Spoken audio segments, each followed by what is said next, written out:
Hey, you are welcome to Rabbit Palace and more, where we discuss rabbitry.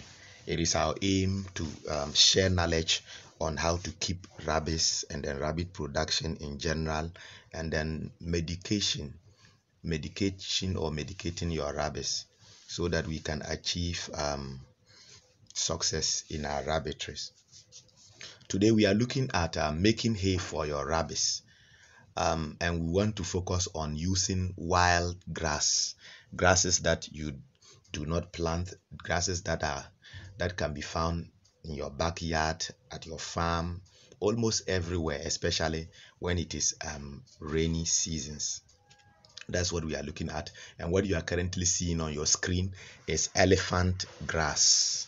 Elephant grass, you can find them everywhere, especially in Africa. Here in our land grass fields, you can find them everywhere. You don't need to grow them to be able to harvest them to feed your rabbits. What you need to do is when it is rainy season, they will be everywhere. You keep on cutting and drying. It takes like a day to two to get completely dry.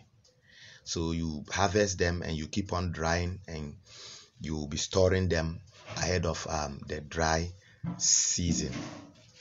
Elephant grass it contains antibacterial properties that is very good for your rabbits. Especially it helps them fight against cold and flu.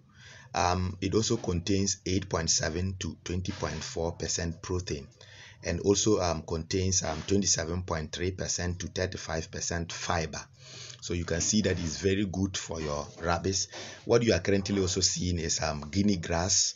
It also contains 11.2% of protein and crude fiber of 37.3%. So you can see that they are very good for your rabbits. Even feeding them alone with your rabbits, but they will be doing well. As they are dry, they will eat and then drink water, and they will grow very well.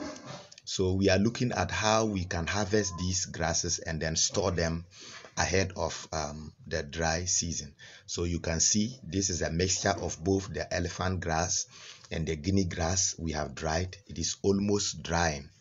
But you can see there's still a bit of water in them, but it's almost drying. But on the other side, the right side, we also have, or will I say the left side, we also have those that are already dried. It is also a mixture of both the elephant grass and then the guinea grass, so that we can get a good level of protein and then the fiber for our rabbits.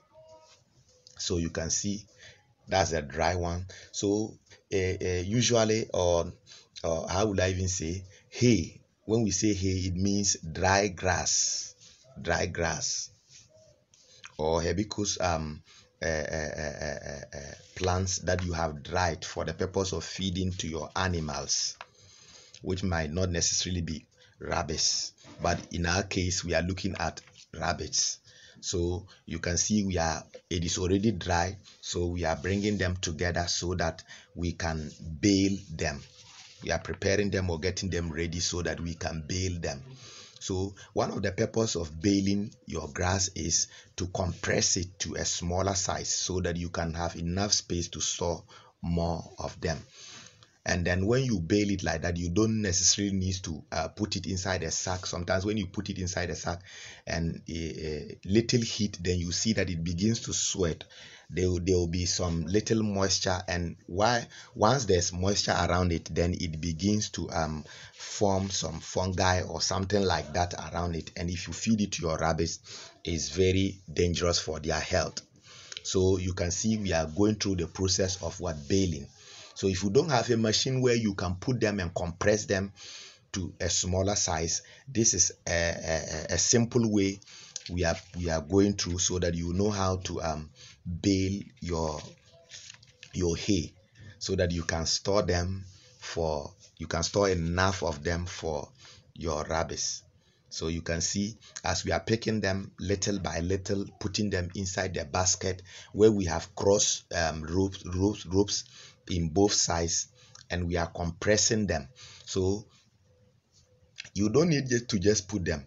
As you are putting them, you are also pressing them or compressing them so that you can get a smaller size. So for instance, if you have just a single room or even a half room, but you can store about 20 to 30 bales of what hay. Just like I was saying, it takes like a day, and on a normal sunny day it can get dry, but where the sun is not that much, it may not dry in one day. So let's just say on an average a day to two for it to get dry. So it means that during the rainy season you can store enough, because this is not something that you are growing by yourself. It's wild. You can get it at your backyard, you can get it at the roadside, you can get it at the farm, but also ensure that you don't cut them from where close to farms, because they can spray them with weedicides, and that will be dangerous for your animals. Imagine they have sprayed them for about a day or two. It might not show, you will still see them very green, but it is already infected, or it has already been poisoned by this weedicide. So when you cut it and come and dry it for your animals, they will die. So what you do is that you cut them by the roadside, because normally in our roads they don't spray them with weedicides. What they do is that when the grasses are growing a bit taller, then they use cutlasses to reduce them. So if you cut them, you are about 70 to 80% sure that they are not sprayed with weedicides. Or your own backyard or within your garden, grass grows around. So if you have rabbits, for instance, you don't need to be weeding your compound or your backyard or your garden. You allow them as they grow a little bit, you uproot them and cut the root side away, so that you can dry them and feed them to your animals. Or one thing too you can do is that you go to a far place, but don't go to a place that is close by farms. Don't go to a place that is close by farms. Why I'm saying that is that once it is close by farms, these days many people like the easy way of farming by spraying their farms with weedicides, and then even some chemicals which they use to weed crops. Any of these things, if it touches the grass and then you cut them, it will be dangerous for your animals. So it is not only rabbits, whichever animal that it is being sprayed with weedicides and you cut it for, the animal might not survive.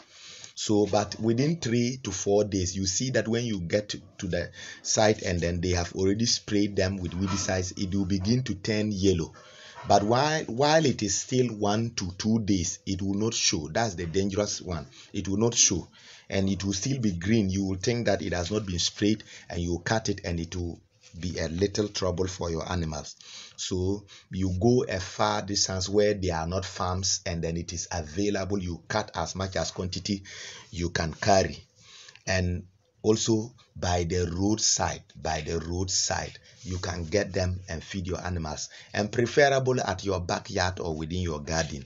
So you can see the process of baling them is ongoing. So as we are putting them, is plenty of grass. A SAS 5 sack was full, about SAS 5.5 or so, but we were able to compress everything into this small basket. So you can see that the baling process, or baling your hay, is very important, because when you bale it, you reduce the quantity, or you reduce the size, so that you can have enough space to store more of them. So that is what we are currently doing. So when it is dry like this, it is ready. You can feed it directly to your animals. After baling them, you can either hang it around or put it somewhere where it will be available, or it will be safe. Put it in a dry place where it will not be affected by moisture or moist, so that it will start developing some fungi around it, and then some flies will start perching around it, and then laying some larva on it, which might be dangerous for your animals. It can cause diarrhea in rabbits and all that. So you can see the process is ongoing. So when we are done compressing everything into the small basket, now the ropes that were put in the initial stage, we begin to tie them. We begin to tie them. And if you tie them, one interesting thing is that when you tie it like this for some 3 to 4 days, even if you remove the rope, but it is still compressed like that, and you can keep it at one corner and be feeding your rabbits with it. So one thing is that rabbits love to eat more of hay. So try as much as possible to feed them with hay. So when we say hay, we are basically talking about dry grass. So it also helps you to reduce the cost of feeding of the rabbits, because the formulated feed, it comes with a cost, especially if you are somebody who is not into farming as well. It comes with a lot of cost, because you'll be buying the soya beans, you'll be buying the fingerlings, dry fingerlings powder, or dry fingerlings. You'll be buying all the other ingredients that you'll be needing to form the formulated feed. So what you do is that you feed the formulated feed either once a day or once in 2 days, because too much of the formulated feed too, they tend to develop fat. You'll be fattening them, and when they develop fat in them, it becomes difficult for them to become pregnant. You breed them a number of times and they will never become pregnant. So what will help your breeding stock is hay. When you feed them with hay, they will not develop, they will just be growing healthy, and the meat too will be very quality. It will not contain fat, and even though your breeding stock too, it will be easy to breed them. When you made them once, it will pick. That will be a pregnancy, and you start counting your days for your bunnies. So you can see we have hung it around in one of our cages, and we are feeding them directly to the rabbits. So if you are a new person watching this, consider subscribing and turning on your notification bell, so that when we drop videos, you will be notified and to learn from it, so that your rabbitry can be safe and can grow well as well. Also, if you are also an already subscriber, consider also turning on your notification bell, so that you can be notified whenever we drop messages like this. I hope we are a blessing to you. You are being impacted with knowledge. Let us hear your comments at the comment section, whether we are a blessing to you, and the videos or what you will want to learn about.